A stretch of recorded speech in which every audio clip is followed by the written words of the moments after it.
Hello and welcome to Computology Academy. और आज हम लोग बात करेंगे मगध एम्पायर की। ये फोर्थ सेशन है हमारा बीपीएससी के 2022 के प्रीलिम्स एग्ज़ाम के लिए 67th बीपीएससी, जो कि होने जा रही है 7 मई को। फाइनल डेट आ गई है, तो यहाँ पर रिवीजन चालू करना, टाइम से रिवीजन ख़त्म करना और जितनी ज़्यादा बार हो सके रिवीजन करना बहुत ही आवश्यक है। क्योंकि बहुत सारे बार स्टूडेंट्स के साथ क्या होता है कि उन लोगों ने पढ़ाई तो बहुत कर रखी है, क्वेश्चन देखने के बाद ये भी लगता है कहीं तो हमने देखा है, कहीं तो हमने देखा है, कुछ तो इसके बारे में पता है। और वैसे केस में क्या होता है कि रिवीजन नहीं होने के कारण उनके पास कॉन्क्रीट इन्फॉर्मेशन नहीं है, कॉन्फिडेंस नहीं है, जिसके कारण कि वो वहाँ पर मिस्टेक्स कमिट करते हैं, जो कि उनके लिए डिजास्ट्रस हो जाता है। तो ऐसी परिस्थिति ना हो, इसके लिए अभी अब देखिए आप लोगों के पास लगभग 1.5 महीने का समय बचा है। इसमें कोई भी नई चीज़ें, करंट अफेयर्स को छोड़कर नई पढ़ाई करनी है। और 150 क्वेश्चन जो बीपीएससी में आते हैं उसमें से ऐसा नहीं कि 150 में से 150 आपको कंप्लीट पूरे सॉल्व करने, वहाँ पर आप लोगों को मार्क्स चाहिए हार्डली 110 क्वेश्चंस के। 110 क्वेश्चंस अगर आ जाते हैं तो आप तो सबसे आगे की दौड़ में रहेंगे, ठीक है। क्योंकि कट ऑफ जनरली 105 106 के आसपास जाता है, 96 तक भी आया है कट ऑफ, तो वैसी परिस्थिति नहीं है। 110 के आसपास अगर आप पहुंच जाते हैं तो समझिए कि आपको कोई रोक ही नहीं सकता है। तो अब यहाँ पर 40 क्वेश्चन का लीवे लेकर चल सकते हैं, इसीलिए बेहतर ये होगा कि आप रिवीजन के लिए शुरू करें अब काम अपना। और यहाँ पर और भी जो वीडियोस हमारे आते रहते हैं, इंफॉर्मेटिव वीडियोस, करंट अफेयर्स के, हिस्ट्री के, ज्योग्राफी के, बहुत सारे वीडियोस आते रहते हैं। तो उन सब वीडियोस की इन्फॉर्मेशन पाते रहने के लिए अगर अभी तक आपने हमारा चैनल सब्सक्राइब नहीं किया तो सब्सक्राइब कर लें, ताकि आपको इसकी जानकारी मिलती रहे। तो आइए सबसे पहले बात करते हैं कि ओरिजिन ऑफ मगध एम्पायर क्या है। ओरिजिन क्या है मगध एम्पायर की? तो मगध एम्पायर की अगर हम लोग बात करें तो मगध का मेंशन हमें महाभारत काव्य में भी मिलता है। महाभारत के कथा में आप जरासंध के कॉन्टेक्स्ट में देखेंगे कि मगध एम्पायर का मेंशन है वहाँ पर। और जब जरासंध के साथ युद्ध हुआ था, भीम का मल्ल युद्ध, तो जरासंध का वध किया था भीम ने, और उसी कॉन्टेक्स्ट में यहाँ पर मगध एम्पायर का मेंशन मिलता है महाभारत में। और अगर आप जब कभी राजगीर और बोधगया एक साथ घूमने जाते हैं, तो जब आप बोधगया से राजगीर की तरफ जाएंगे तो वहाँ पर राजगीर पहुँचने से कुछ देर पहले, कुछ समय पहले आपको जरासंध का अखाड़ा भी देखने को मिलेगा। एक बोर्ड लगा रहेगा कि जरासंध का अखाड़ा ये है, जहाँ पर कि कहा जाता है कि भीम और जरासंध का मल्ल युद्ध हुआ था, ठीक है।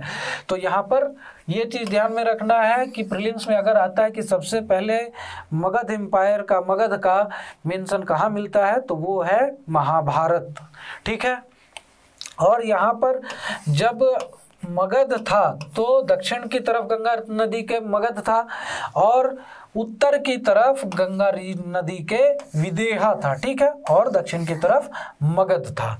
अब आगे यहाँ पर हम लोग देखेंगे कि मगध को अगर हिस्टोरिक पीरियड में देखे जाए, एंशिएंट बिहार में अगर देखें, तो मगध की उत्पत्ति हर्यंका वंश से होती है। हर्यंका वंश 6वीं शताब्दी ईसा पूर्व में यहाँ पर अपनी एम्पायर एस्टेब्लिश करती है, अपना राम साम्राज्य स्थापित करती है।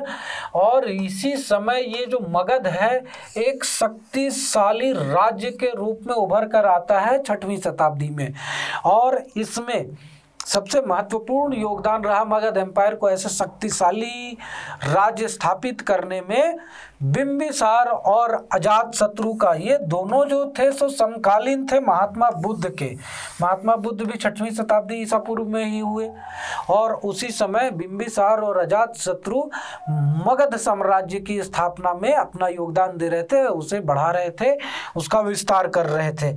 और हम लोग अगर महावंशा, जो कि एक टेक्स्ट है, लिखित जो अपने को डॉक्यूमेंट मिलती है, उसमें बिंबिसार के बारे में लिखा हुआ है कि बिंबिसार ने राज्य किया 544 बीसीई से 492 बीसीई तक, 6वीं शताब्दी में। और यहाँ पर ये जो थे सो गद्दी पर बैठ गए थे 15 साल की उम्र में। देखिए कितनी कम उम्र में ये लोग गद्दी पे बैठ गए थे और वहाँ साम्राज्य चला रहे थे। भारत में तो 16 साल से पहले 10th पास नहीं करते हैं लोग, गद्दी पे बैठने की बात तो अलग है, ठीक है। और इन्हीं के समय बिंबिसार के समय जो मगध एम्पायर की जो फ्रंटियर्स थी, उनका साम्राज्य जो था वो बहुत तेजी से बढ़ा, क्योंकि ये जो बिंबिसार थे ये बहुत अच्छे योद्धा भी थे, बहुत अच्छे राजनीतिक भी थे, ठीक है। और यहाँ पर उन्हें शादी विवाह से और दूसरे तरीकों से डिप्लोमेसी बढ़ाना, अलायंस बनाना ये अच्छे तरीके से आता था। और इसी क्रम में उन्होंने क्या किया, सबसे पहले उन्होंने शादी की कौशला देवी से। कौशला देवी से शादी की, जो कौशल साम्राज्य की ये थी राजकुमारी, वेस्ट की तरफ मगध के कौशल था जो। और वहाँ पर क्या हुआ कि इनसे शादी करने के बाद सबसे पहले तो क्या हुआ कि इन्होंने अपना पश्चिमी जो क्षेत्र है उधर से हमला ना हो, वहाँ पर उसे सिक्योर कर लिया, क्योंकि मैरिज अलायंस से फ्रेंडशिप हो गई तो वहाँ पर युद्ध की बात नहीं है। दूसरी चीज़ क्या हुई कि इन्हें काशी मिल गया दहेज में। दहेज प्रथा बहुत खतरनाक चीज़ है, ठीक है। काशी मिल गया इन्हें दहेज में। अब यहाँ पर क्या हुआ कि काशी उस समय बहुत ही फर्टाइल रीजन, आज भी फर्टाइल रीजन है, लेकिन उस समय वैसी आबादी घनी थी नहीं ज़्यादा रीजन में। काशी में वहाँ पर अच्छी खासी आबादी थी और वहाँ पर अच्छा खासा रेवेन्यू जनरेट होता था, अच्छा खासा टैक्स आता था। और उसके कारण क्या हुआ, मगध को ये ताकत आ गई कि वो एक लंबी चौड़ी आर्मी खड़ी कर सके, उसका भरण पोषण खर्च वहन कर सके। और इसके कारण क्या हुआ कि उन्हें युद्ध लड़ने में आसानी होने लगी कि टाइम एंड अगेन जब भी कहीं पर भी हमला करना होगा तो हमारे पास आर्मी है, सब कुछ है, सैनिक हैं, तुरंत जाकर हमला कर देना है। तो युद्ध का खर्च वहन करने की कैपेसिटी आ गई। सेकेंड वाइफ जो थी बिंबिसार की, वो थी चेलना, वैशाली की राजकुमारी थी, ठीक है। और यहाँ से क्या हुआ कि इनसे शादी करने के बाद अब इनका ईस्टर्न फ्रंटियर जो ईस्ट की तरफ जो था, नॉर्थ ईस्ट की तरफ अगर मेनली कहें तो गंगा नदी के ऊपर, ये इनका सिक्योर हो गया। यहाँ से अब इनको कोई हमला होने की दिक्कत नहीं हुई। प्लस क्या है कि उधर एक दोस्ती यारी वाला सीन हो गया, तो उधर अगर कहीं हमला करना रहे तो यहाँ से सपोर्ट मिल जाएगा।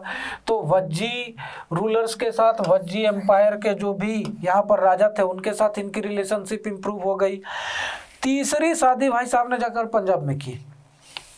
मद्रा नाम की राजकुमारी थी, पंजाब की प्रिंसेस, इनसे इन्होंने शादी की। अब इससे फायदा क्या हुआ कि अगर पश्चिम की तरफ दूर दराज के इलाकों में भी अगर कन्नौज वाला रीजन ले लें या लखनऊ वाला रीजन ले लें, उधर भी हमला कर रहे हैं एकदम हिमालय की तलहटी तक, तो वहाँ पर क्या होगा कि पंजाब में उनकी रिश्तेदारी है, मद्रा प्रिंसेस उनकी वाइफ हैं, तो वहाँ से उनको सपोर्ट मिल जाएगा, वहाँ पर आर्मी को रख सकते हैं, रसद मिल सकती है, बहुत सारे हेल्प मिल सकते हैं। तो इस तरह से इन्होंने अपने साम्राज्य के विस्तार में शादी को बहुत कायदे से एकदम तरीके से इस्तेमाल किया, ठीक है।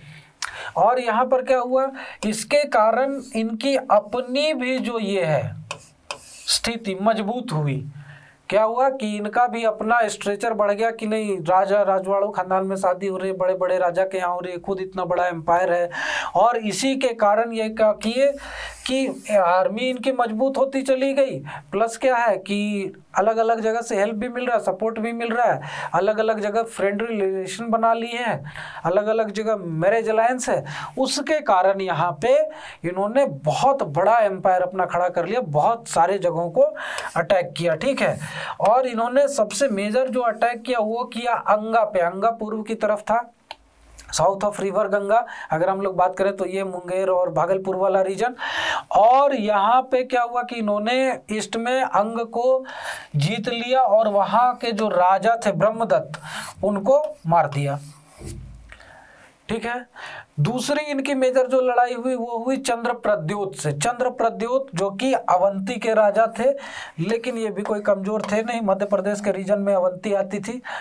तो यहाँ पर क्या हुआ कि लंबी लड़ाई चली, दोनों एक दूसरे पे हमला कर रहे हैं, सब कुछ हो रहा है, लेकिन उसका कोई निष्कर्ष नहीं निकल रहा है, कोई उसकी फाइनल पोजीशन नहीं आ रही है कि इस युद्ध का विजयी कौन है। और ये लोग लड़ते रहे बहुत समय तक। उसके बाद दोनों को समझ में आ गया कि भैया इसे एक दूसरे से सिर्फ फुटबॉल करके कोई फायदा है नहीं, सिर्फ पैसे बर्बाद हो रहे हैं, कोई इसका निष्कर्ष निकल नहीं रहा है। तो उन्होंने फ्रेंडशिप ट्रीटी अलायंस कर ली, साइन कर ली। वहाँ पर उन लोगों ने दोस्ती यारी कर ली कि लड़ भिड़ का कोई फायदा है नहीं, तुम भी शेर हो हम भी शेर हैं, फायदा तो कुछ होने वाला है नहीं। तो इसीलिए रहने दिया जाए। तो ये सिचुएशन हुआ बिंबिसार के रहने तक में। उसके बाद आया अजातशत्रु। अजातशत्रु के बारे में ये कहा जाता है कि वो राजा बनने के चक्कर में उसने अपने पिता को ही मार डाला। ठीक है, अब पिता को मार डाला ये कहते तो है, लेकिन यहाँ पर भी कंट्रोवर्सी है कि बुद्धिस्ट टेक्स्ट में कहते हैं कि अजातशत्रु ने तो पिता को मारा, लेकिन जैन टेक्स्ट इसको सपोर्ट नहीं करता है। जैन लिटरेचर में ये चीज़ नहीं मानी जाती है कि अजातशत्रु ने बिंबिसार को मारकर वहां पर राजपाट हासिल किया था। ठीक है, और बिंबिसार ने यहाँ पर राज किया 492 बीसी से 460 बीसी तक, ईसा पूर्व तक, यानी कि 32 वर्षों तक। ठीक है, और ये भी अपने पिता के तरह ही इंपेरियलिस्टिक था, ये भी साम्राज्यवादी था। इसने भी इसको की तो परिस्थिति ऐसी थी कि ये रिश्तेदारी नातेदारी कुछ नहीं देखता था, बस मारना तो मारना, बढ़ाना तो बढ़ाना है, और कोई फर्क नहीं पड़ता था इसको। और इसने अपने पिता के साम्राज्यवादी नीतियों को और बड़े स्तर पर फैलाया। ठीक है, अब यहाँ पर क्या हुआ कि इसने 2 मेजर लड़ाइयाँ लड़ी और दोनों रिश्तेदारों के साथ ही लड़ी। सबसे पहले देखिए, इसने कौशल नरेश पर हमला किया, कौशल एम्पायर पर हमला किया जो कि वेस्ट में था। उस समय वहाँ पर कौशल के राजा जो थे वो थे प्रसेनजीत, जो कि इसके मामा जी थे। अब अपने मामा जी तो नहीं थे, क्योंकि आगे देखेंगे कि क्या परिस्थिति थी। ठीक है, तो क्या हुआ कि इसने पहले क्या किया, प्रसेनजीत ने काशी पर अपना अधिकार स्थापित कर लिया, जो दहेज में मिला था उसे वापस ले लिया। और उसके पीछे तर्क क्या दिया कि अजातशत्रु ने मेरे बहनोई को मार डाला, तो ये जो हम दहेज में दिए थे बहनोई को, भाई हम वापस ले रहे हैं, हम नहीं देंगे अब। तो वो चीज हुई, लेकिन अजातशत्रु इससे भड़क गया तो उसने कौशल पे ही हमला कर दिया, प्रसेनजीत को हरा दिया। अब प्रसेनजीत जब हार गए तो भाई अब तो जो भी कहेंगे वो मानना पड़ेगा। तो इसी में क्या हुआ कि उसने फिर अजातशत्रु ने फोर्स किया कि वापस दो हमको काशी, और चुपचाप यहाँ पर साइन करो ट्रीटी कि आज के बाद यहाँ पर हमला वगैरह नहीं करना है। तो ये हुआ पहला। दूसरी चीज क्या हुई कि कौशल की राजकुमारी वज्रा से अजातशत्रु की शादी हो गई। अब अगर ये अपने मामा जी होते तो ये शादी होती ही नहीं। इसीलिए इस निष्कर्ष पे पहुंचा जा सकता है कि कौशला देवी का बेटा नहीं था अजातशत्रु, वो बाकी की 2 राजकुमारियों में से, जो 2 महारानियां थी बिंबिसार की, उनमें से किसी का बेटा होगा। और मैक्सिमम चांसेस है कि पंजाब के प्रिंसेस मदरा का ही होना चाहिए। ठीक है, क्योंकि यहाँ पर देखिए, जैसे ही यहाँ पर कौशल के साथ युद्ध खत्म हुआ तो उसके बाद युद्ध हुआ वज्जी के साथ, जो कि वहाँ पर नॉर्थ ईस्ट में था मगध के। और यहाँ पर क्या हुआ कि इसमें भी ये एक प्रिटेक्स्ट था कि वज्जी जो एम्पायर थी, वहाँ के जो राजा थे, उन्होंने बिंबिसार की मृत्यु के बाद अजातशत्रु को कहा कि दहेज में जो भी हम सोना चांदी और बाकी चीज़ें दिए थे वो हमको वापस दो, तुमने तो मार डाला। अब फिर अजातशत्रु भड़क गए, बोले कि तुम ज़्यादा तेज बन रहे हो, फिर लड़ाई हो गई। तो वहाँ पर भी इन लोगों ने क्या किया कि उनको हराया। लेकिन उस क्रम में क्या हुआ कि एक सैन्य गांव, ठीक है, मिलिट्री विलेज इन लोगों ने एस्टेब्लिश किया, पाटलीग्राम, जो कि आज के डेट का पाटलिपुत्र पटना है। ठीक है, और उस समय पाटलिपुत्र या पटना नहीं एग्जिस्ट करता था। यहीं से शुरुआत हुई कि यहाँ पर अपने सैनिकों को रखने के लिए, ताकि हमला करने में नॉर्थ ईस्ट में जो वज्जी किंगडम है वहाँ पर इनको आसानी हो, वहाँ से ज़्यादा दिक्कत ना हो, क्योंकि राजगीर से आना जाना थोड़ा सब कुछ वो दिक्कत वाली चीज़ थी। पाटलीग्राम में इन्होंने अपना मिलिट्री एस्टेब्लिशमेंट बना लिया और वहाँ से आसानी से ये हमला कर रहे थे। और नेक्स्ट इन्होंने क्या किया कि फोर्टिफिकेशन चालू किया राजगीर का। और राजगीर का फोर्टिफिकेशन यानी कि उसकी किलेबंदी क्यों चालू की, राजगीर इनकी राजधानी थी। अब वहाँ पर पहले से ही युद्ध हो रहा था बिंबिसार के समय से ही अवंती से। अब यहाँ पर दोनों जगह के राजा भी बदल गए हैं, तो वहाँ पर युद्ध की परिस्थिति बनी हुई थी। और इसी डर से कि अवंती हमला न कर दे राजगीर पर, इन्होंने किलेबंदी चालू की राजगीर की। और राजगीर की परिस्थिति, ज्योग्राफिकल कंडीशन कैसी है कि वो 5 पहाड़ों के बीच में एक जगह है। ठीक है, इसीलिए उसे चुना भी गया था, क्योंकि उसे उस समय हिल फोर्ट भी कहा जाता था, पहाड़ों का किला। लेकिन क्या है कि एक से दूसरे पहाड़ के बीच में वहाँ पर गैप्स थे, जिससे कि आने जाने का रास्ता था। तो अजातशत्रु ने क्या किया कि वहाँ पर जो डर बना था अवंती के हमले का बना रहा था, उसके कारण इन्होंने राजगीर को फोर्टिफिकेशन, किलेबंदी करना चालू किया। जो पहाड़ों के बीच में गैप था उसके बीच में पत्थरों की दीवार बना के थी कि गैप रहेगा नहीं तो आएंगे किधर से, हमला किधर से होगा। तो यहाँ पर उस समय पत्थरों का इस्तेमाल किया गया दीवार बनाने के लिए। और अगर आप जाते हैं राजगीर घूमने तो इन पत्थरों की दीवारों के अवशेष आपको आज भी देखने को मिल जाएंगे। आप शांतिवन की तरफ जाएंगे, उधर जाएंगे तो आप लोगों को अभी भी देखने को मिल जाएंगे। या आप अगर बोधगया से राजगीर की तरफ रास्ते से भी जा रहे हैं तो दाहिने साइड राजगीर पहुंचने के पहले आप देखेंगे तो ये दीवार अभी भी बचे हुए हैं बहुत हद तक, ठीक है। और ये पूरे हिल के बीच का गैप इन्होंने बंद कर दिया इससे, ताकि उनकी राजधानी सिक्योर रहे। और नेक्स्ट क्या था, नेक्स्ट जो वहाँ का रूलर था वो था उदयभद्र या फिर उदयीन, अजातशत्रु के बाद। और इसने यहाँ पर राज्य किया 460 से 444 ईसा पूर्व तक, ठीक है।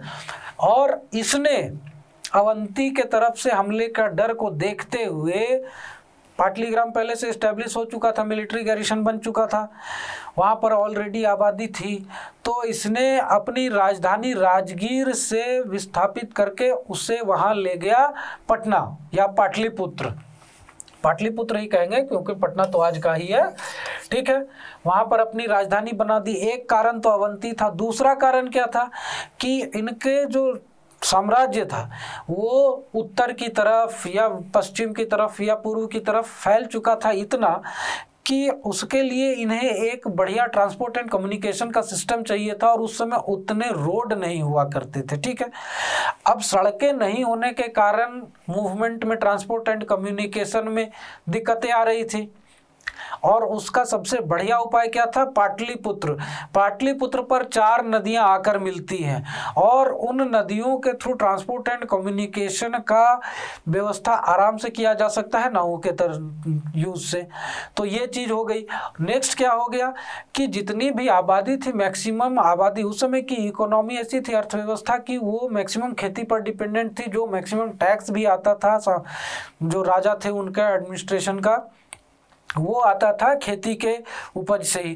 तो यहाँ पर कृषि पर ही टैक्स लगता था।